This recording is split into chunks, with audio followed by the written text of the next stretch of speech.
हमारे चैनल में आपका स्वागत है। रोमांचक कंटेंट, ज्ञानवर्धक चर्चाओं और अंतहीन प्रेरणा से भरी एक शानदार यात्रा के लिए तैयार हो जाइए। अर्जुन ने फोन पर पता नहीं क्या सुना कि उसके होश उड़ गए और उसके दिल की धड़कन बढ़ने लगी। घबराहट में फोन उसके हाथ से छूट चुका था। फोन के स्पीकर से आ रही हेलो हेलो की आवाज बहुत ही धीमे धीमे आसपास गूंजने लगी। अर्जुन को कुछ समझ नहीं आया कि वो क्या करे। उसके आसपास खड़े लोग उसके हाथ से इस तरह मोबाइल का छूटकर गिर जाना देखकर अर्जुन की ओर देखने लगे। कुछ पल के लिए अर्जुन जहाँ था वहीं ठहर गया। तभी उसके पीछे खड़े एक आदमी ने शायद उसे पहचानते हुए आगे बढ़कर उसके कंधे पर हाथ रखा और कहा, आप तो अर्जुन जी हैं ना? अर्जुन ने उसकी तरफ सहमी हुई नजरों से देखा। कुछ पल बोलना चाहा, मगर वो कुछ बोल नहीं सका। अर्जुन के चेहरे पर छाई चिंता की परछाई देखकर वो आदमी सोचकर चुप रह गया। उसने नीचे झुककर अर्जुन का मोबाइल उठाया और फोन उसकी तरफ बढ़ाते हुए बोला, ये आपका मोबाइल नीचे गिर गया था। अर्जुन ने अपना एक हाथ बढ़ाकर मोबाइल पकड़ा और एक बार फिर घबराहट में उसी आदमी की तरफ देखने लगा। उस आदमी ने एक बार फिर अर्जुन से पूछा, क्या हुआ सर? आप बहुत ज्यादा परेशान लग रहे हैं। आपकी तबीयत तो ठीक है ना? आप यहाँ बैठ जाइए, मैं आपके लिए पानी लाता हूँ। उसकी बात सुनकर अर्जुन जैसे नींद से जागा और बोला, नहीं नहीं, मैं ठीक हूं। आपकी मदद का शुक्रिया। और उसने मोबाइल अपने कान पर लगाकर फिर बात करने की कोशिश की। Hello hello. लेकिन दूसरी तरफ से कोई आवाज नहीं आई। अर्जुन ने लास्ट रिसीव नंबर पर एक बार फिर कॉल किया और मन ही मन सोचने लगा, ये सब क्या हो गया? मैं इसीलिए प्रिया को कहीं अकेले जाने नहीं देना चाहता था। मुझे पता नहीं क्यों लगता था कि उसके साथ कोई ना कोई गड़बड़ हो सकती है, और वही हुआ। मेरा सोचा कोई भी काम बिना किसी प्रॉब्लम के हो जाए। ऐसा होता कहाँ है? और ये सोचते हुए अचानक ही उसके मुंह से निकला, हे भगवान, प्रिया की रक्षा करना। वो ये सब सोच ही रहा था कि तभी सामने से किसी ने फोन किया। ये मीरा थी।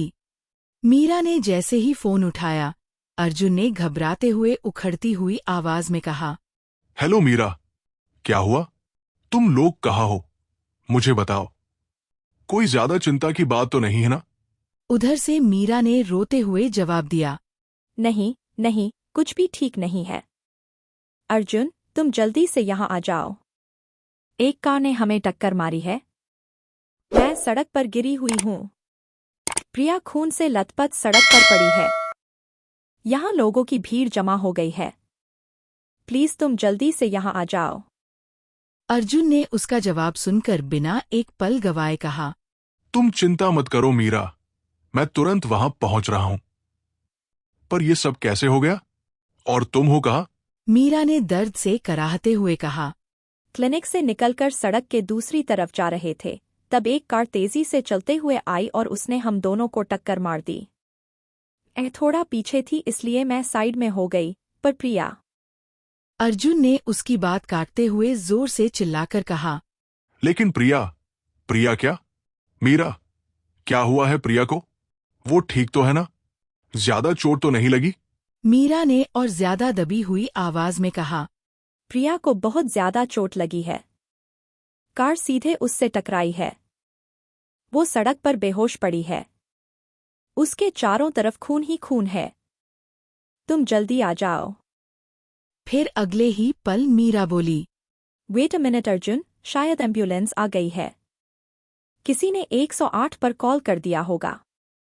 थैंक गॉड मीरा, तो बहुत अच्छा हुआ। तुम उनसे कहो कि वो तुम दोनों को लेकर यही बॉम्बे हॉस्पिटल आ जाए। मैं यही हूं। मीरा बहुत तकलीफ से भरी आवाज में, ठीक है अर्जुन, हम लोग वहीं पहुंचते हैं। अर्जुन ने फोन की उस तरफ से आती कई सारी आवाजें सुनी। इसी शोरगुल के बीच फोन कट हो गया। अर्जुन घबराहट के मारे कांपने लगा था, जैसे हवा में ऑक्सीजन कम हो गई हो। वो खड़े खड़े हांफने लगा था। उसके पास खड़ा आदमी अभी भी वहीं था और उसने ये सारा कॉन्वर्सेशन सुन लिया था। कोई एक्सीडेंट हुआ है क्या सर? फिर उसने खुद ही कहा, आप चिंता मत करिए सर, मैं इसी हॉस्पिटल में जॉब करता हूँ और आपको अच्छी तरह से पहचानता भी हूँ। आपका भी तो कुछ दिन पहले एक्सीडेंट हुआ था ना? आप ज्यादा स्ट्रेस मत लीजिए और अंदर आकर बैठ जाइए। एम्बुलेंस लोगों को लेकर आती ही होगी। मैं अंदर जाकर उन लोगों की प्रॉपर ट्रीटमेंट की अरेंजमेंट करता हूँ, आप टेंशन मत लीजिए। उसने अर्जुन का हाथ कोहनी से पकड़कर उसे सहारा देते हुए हॉस्पिटल के अंदर ले जाना शुरू किया। अर्जुन जैसे किसी रोबोट की तरह उस आदमी के साथ अंदर की तरफ चलने लगा। उसके दिमाग में कई सारे बुरे ख्याल आ रहे थे। अर्जुन मन में, आखिर मैं इतना लापरवाह कैसे हो सकता हूं? जब मुझे पता था कि प्रिया हॉस्पिटल चेकअप के लिए जा रही है, तो मुझे उसके साथ जाना चाहिए था। ड्राइवर के साथ इस तरह अकेले उसे भेजना बहुत गलत डिसीजन था। और जबकि मेरा सिक्स्थ सेंस बार बार मुझे अलर्ट कर रहा था कि कहीं ना कहीं कुछ गलत हो सकता है, फिर तो मुझे ध्यान रखना ही चाहिए था ना। क्या हो जाता अगर प्रिया थोड़ी देर मेरे साथ बॉम्बे हॉस्पिटल रुक जाती? कुछ देर बाद हम लोग साथ में उसकी क्लिनिक जा सकते थे। लेकिन मैं कैसा पागल बना बैठा था। अब प्रिया पता नहीं कैसी होगी और उसे कितनी चोट पहुंची होगी। मेरी वजह से प्रिया को तकलीफ उठानी पड़ रही है। खुद पर नाराज हुआ अर्जुन बहुत हेल्पलेस फील कर रहा था, क्योंकि वो खुद पर आया गुस्सा कहीं निकाल नहीं पा रहा था। सिवाय दुखी होने के उसके पास कोई चारा नहीं था। अब अर्जुन उस आदमी के साथ हॉस्पिटल के अंदर आ चुका था। अर्जुन ने देखा कि वो आदमी उसे एक विजिटर चेयर पर बिठाकर तेज कदमों से आगे जाकर सामने ही बने ट्रॉमा सेंटर पर बैठी लड़की से कुछ बात करने लगा। अर्जुन अपने मन में आ रहे बुरे ख्यालों की नेगेटिव एनर्जी से बाहर नहीं निकल पा रहा था। वो कुछ देर खड़ा होता, यहाँ वहाँ टहलने लगता और फिर से आकर चेयर पर बैठ जाता। उसे ना बैठने में चैन आ रहा था, ना खड़े होने में। एक बार तो उसका मन किया कि वो एक बार फिर मीरा को फोन लगाकर पूछे कि वो लोग कहाँ हैं और अभी प्रिया की हालत कैसी है। यही सोचकर उसने मोबाइल उठाया और एक बार फिर मीरा को फोन किया, लेकिन पूरी रिंग जाने के बाद भी मीरा ने फोन पिक नहीं किया। अर्जुन ने घबराहट के मारे एक और बार मीरा को फोन लगाया, लेकिन इस बार भी फोन पिक नहीं हो सका। अब अर्जुन का कलेजा जैसे मुंह में आ गया था। उसे लग रहा था कि शायद उसके दिल की बढ़ी हुई रफ्तार एक पीक पर जाकर बंद हो जाएगी। उसकी आंखों के आगे अंधेरा सा छाने लगा। वो चेयर पर जाकर दोनों हाथों से सिर पकड़कर बैठ गया। तभी उसके कानों में एम्बुलेंस का सायरन बजने लगा और जैसे उसके शरीर में एक करंट सा दौड़ गया। अर्जुन तेजी से उठा और हॉस्पिटल के बाहर की तरफ दौड़ पड़ा। इतनी हड़बड़ी में उसे ध्यान भी नहीं रहा कि वो 2 या 3 लोगों से टकराते हुए 50 मीटर की दूरी कुछ ही पलों में तय कर चुका था।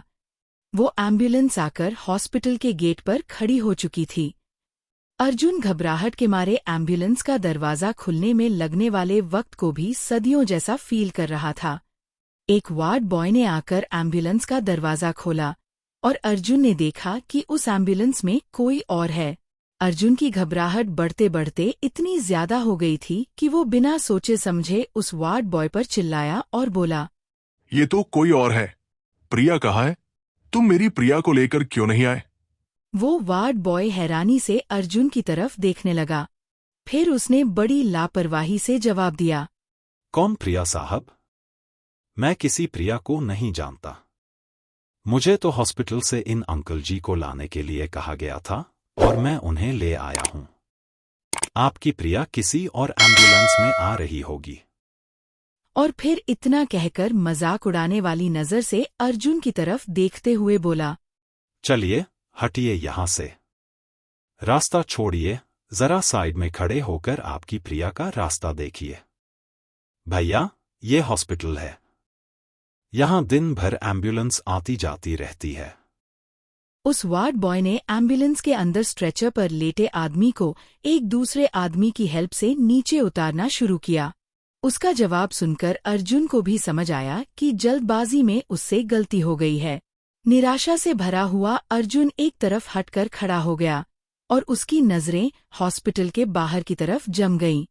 उसके कान उसके आसपास की ढेर सारी आवाजों के बीच कहीं ना कहीं बड़े हल्के से सुनाई दे रहे एम्बुलेंस के सायरन की आवाज को पहचानने की कोशिश करने लगे।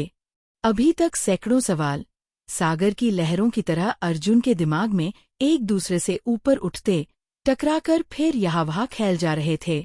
अर्जुन किसी भी तरह इस समय प्रिया के साथ होना चाहता था, पर अफसोस ये इस समय पॉसिबल नहीं था जब तक एम्बुलेंस हॉस्पिटल नहीं पहुंच जाती।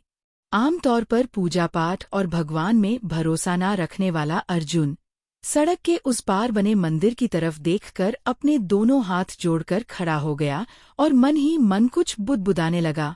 अर्जुन मन में, अपनी जिंदगी में बहुत सक्सेस पा लेने के बाद आदमी का कॉन्फिडेंस इतना ऊंचा हो जाता है कि भगवान, अध्यात्म जैसी चीजों पर ज्यादा ध्यान नहीं दे पाता। मगर मुसीबत ऐसी चीज होती है कि वो किसी का भी कॉन्फिडेंस डगमगा सकती है। और ऐसी ही सिचुएशन में जब आदमी खुद को कुछ कर पाने की हालत में नहीं पाता तो भगवान की शरण में चला जाता है। तभी उसके कानों में कहीं दूर से आती एम्बुलेंस के सायरन की आवाज आने लगी। जैसे जैसे वो आवाज तेज होने लगी, अर्जुन को एहसास होने लगा कि कोई एम्बुलेंस हॉस्पिटल के नजदीक आती जा रही है। उसकी धड़कन एम्बुलेंस के सायरन की बढ़ती आवाज के साथ तेजी से बढ़ने लगी और कुछ ही पलों में एम्बुलेंस हॉस्पिटल के दरवाजे पर आकर खड़ी हो गई। उस एम्बुलेंस से उतरा वार्ड बॉय पहले वाले वार्ड बॉय की कंपैरिजन में दुगनी तेजी से एम्बुलेंस के पीछे की तरफ आया और उसने बहुत फुर्ती से एम्बुलेंस का दरवाजा खोल दिया। दरवाजा खुलते ही अर्जुन की नजरें एम्बुलेंस के अंदर गईं और उसे अपने दिमाग में जोर का झटका महसूस हुआ।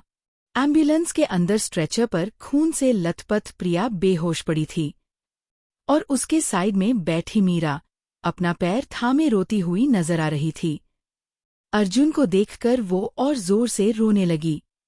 प्रिया के क्रीम सलवार सूट का रंग खून के साथ मिलकर बदल चुका था और फ्लोर पर फैला हुआ खून बता रहा था कि प्रिया को बहुत ज्यादा चोट पहुंची है। अर्जुन तेजी से आगे बढ़ा। एम्बुलेंस से स्ट्रेचर पर लाई जा चुकी प्रिया के पास जाकर वो जोर से चिल्लाया, प्रिया, प्रिया, उठो यार, मुझसे बात करो। ये क्या हो गया? ये क्या हो गया तुम्हें? प्रिया, बोलो ना। एम्बुलेंस के साथ आए वार्ड बॉय ने अर्जुन को एक धक्के से पीछे हटाते हुए कहा, रास्ता छोड़िए भाई साहब, हमें इन्हें लेकर अंदर जाने दीजिए। इनकी हालत बहुत ज्यादा खराब है। इनके सर पर बहुत गहरी चोट आई है और शायद पेट में भी उन्हें बहुत ज्यादा ब्लीडिंग हो रही है। आपको जो भी बात करनी है बाद में कर लीजिएगा। इतना कहकर बिना अर्जुन की कोई बात सुने वो वार्ड बॉय स्ट्रेचर को तेजी से धक्का देकर हॉस्पिटल के अंदर ले जाने लगे। उनके पीछे दूसरे स्ट्रेचर पर मीरा को लेटाकर लाया जाने लगा। अर्जुन की आंखों से प्रिया की ये हालत देखकर आंसू आ गए। वो बहुत कुछ कहना चाहता था मगर उसकी जुबान से कोई आवाज निकल ही नहीं रही थी। तभी उसने देखा वो आदमी जो उसे हॉस्पिटल के बाहर कुछ देर पहले मिला था, वो अपने कुछ साथियों के साथ प्रिया को तुरंत ट्रॉमा सेंटर के अंदर ले गया और उसके पीछे पीछे मीरा को भी ले जाया गया। अर्जुन ने तेज कदमों से चलते हुए उनके पीछे ट्रॉमा सेंटर के अंदर जाने की कोशिश की। वो दरवाजा खोलकर सेंटर के अंदर पहुंचा, लेकिन वहां खड़े डॉक्टर ने उसकी तरफ देखकर जोर से चिल्लाकर कहा, आप कौन है? यहाँ अंदर कैसे आए? ये ट्रॉमा सेंटर है, यहाँ आउटसाइडर्स अलाउड नहीं है, बाहर जाइए। काफी देर से गुस्से को दबाए हुए खड़े अर्जुन ने डॉक्टर से चिल्लाकर कहा, मैं इनके साथ हूं डॉक्टर साहब, आप मुझे ये बताइए इनकी हालत कैसी है? ये ठीक तो हो जाएगी ना? डॉक्टर ने अपने हाथ में पकड़ा मेडिकल इंस्ट्रूमेंट अर्जुन की तरफ दिखाते हुए कहा, मैं आपको सब कुछ बताऊंगा सर, लेकिन इस समय हमें इनका ट्रीटमेंट तो कर लेने दीजिए। हम खुद श्योर हो जाए कि हुआ क्या है, उसके बाद मैं आपसे सारी बातें शेयर करूंगा। चिंता मत कीजिए, लेकिन इस समय आप यहाँ से बाहर जाइए प्लीज, नहीं तो मुझे गार्ड्स को बुलाना पड़ेगा। तभी अर्जुन को अपने कंधे पर किसी का हाथ महसूस हुआ। ये वही आदमी था जो अर्जुन को बाहर मिला था। उसने आंखों से अर्जुन को बाहर चलने का इशारा किया और अर्जुन पता नहीं क्यों उसकी बात मानकर बाहर आ गया। ट्रॉमा सेंटर से बाहर निकलते ही जैसे अर्जुन के सब्र का बांध टूट गया और वो थपक कर रोने लगा। उस आदमी ने अर्जुन से कहा, चिंता मत कीजिए सर, सब कुछ ठीक होगा। आप इतने अच्छे आदमी हैं, भगवान आपके साथ कुछ गलत थोड़ी करेगा। आपने इतने लोगों को नौकरी दे रखी है। मेरा भाई भी आप ही के होटल में काम करता है, मैं इसीलिए आपको जानता हूँ। और इतना कहकर उसने पास के काउंटर के अंदर हाथ डालकर पानी की बोतल निकाली और अर्जुन की तरफ बढ़ाते हुए कहा, लीजिए सर, पानी पीजिए। तभी अर्जुन ने देखा कि हॉस्पिटल के गेट से तेजी से चलकर उसका ड्राइवर रमेश उसी की तरफ आ रहा था। अर्जुन ने बेहद गुस्से से उस पर चिल्लाकर कहा, ये सब कैसे हो गया रमेश? तुम्हारे होते हुए मैडम का एक्सीडेंट कैसे हो गया? तुम कहाँ थे? रमेश ने सिर झुकाकर अर्जुन से कहा, वहां पर गाड़ी को पार्क करने की कोई जगह नहीं थी सर, इसलिए मैंने रोड के सामने वाली कॉलोनी की गली में गाड़ी पार्क करके रखी थी। मैडम से मैंने कहा भी था कि मैं गाड़ी लेकर क्लिनिक के नीचे आ जाता हूं, लेकिन वो बोली आप रहने दीजिए भैया, हम लोग खुद गाड़ी के पास आ जाते हैं। मैं काफी देर तक कॉलोनी में खड़े होकर इंतजार करता रहा, लेकिन मैडम आई नहीं। जब बहुत ज्यादा देर हो गई तो मैं क्लिनिक की तरफ उन्हें देखने के लिए गया और मैंने देखा कि एम्बुलेंस उन्हें उठाकर ले जा रही है। तो मैं एम्बुलेंस के पीछे पीछे गाड़ी चलाकर यहाँ पर आ गया। इस बीच मैंने आपको कॉल भी किया था, लेकिन आपका फोन लगा ही नहीं। अर्जुन रमेश को कुछ कहता, उससे पहले ही ट्रॉमा सेंटर का दरवाजा खुला और एक डॉक्टर ने अर्जुन को अपने पास आने का इशारा किया। फुल स्पीड से डॉक्टर के पास पहुंचकर अर्जुन ने कहा, सर, प्रिया ठीक तो है ना? उसे कुछ होगा तो नहीं? वो ठीक तो हो जाएगी ना? अर्जुन के एक के बाद एक इतने सारे सवालों को अनसुना कर डॉक्टर ने बड़ी गंभीरता से कहा, इनमें से एक लड़की के पैरों में फ्रैक्चर हुआ है, जिसे बाद में लाया गया है। वो जो पिंक सूट वाली है। हाँ, वो मीरा है, वो हमारी फ्रेंड है। लेकिन प्रिया, वो जो दूसरी लड़की है, उसकी हालत कैसी है सर? डॉक्टर ने अर्जुन की तरफ देखते हुए कहा, अब आप मुझे बोलने देंगे तो मैं बताऊंगा ना। उनकी हालत बहुत क्रिटिकल है। उनके सर में गहरी चोट आई है, हाथ और पैरों में भी कुछ चोटें हैं, शायद कोई माइनर फ्रैक्चर भी हो। मगर इससे बड़ा इशू ये है कि she was pregnant, right, and I am sorry to say that उनका मिसकैरेज हो चुका है और बहुत ज्यादा खून बह जाने से उनकी हालत बहुत ज्यादा खराब है। ये बात अर्जुन के कानों में जैसे गरम पिघले शीशे की तरह धंसती चली गई। उसकी आंखों के सामने अंधेरा सा छाने लगा और उसे अपना दिल बैठता हुआ सा महसूस होने लगा। क्या प्रिया इस हादसे से बच पाएगी? और जब उसे अपने बच्चे के बारे में सच पता चलेगा, तो क्या वो खुद को संभाल पाएगी? अगला एपिसोड लाएगा दर्द, आंसू और रिश्तों की सबसे कठिन परीक्षा। अभी सब्सक्राइब करें, वरना इस दिल तोड़ देने वाले मोड़ का अगला अध्याय मिस हो जाएगा। एपिसोड 52 समाप्त। वीडियो देखने के लिए बहुत बहुत धन्यवाद। अगर आपको यह कहानी पसंद आई हो तो लाइक, शेयर और सब्सक्राइब करना बिल्कुल न भूलें। मिलते हैं अगले वीडियो में।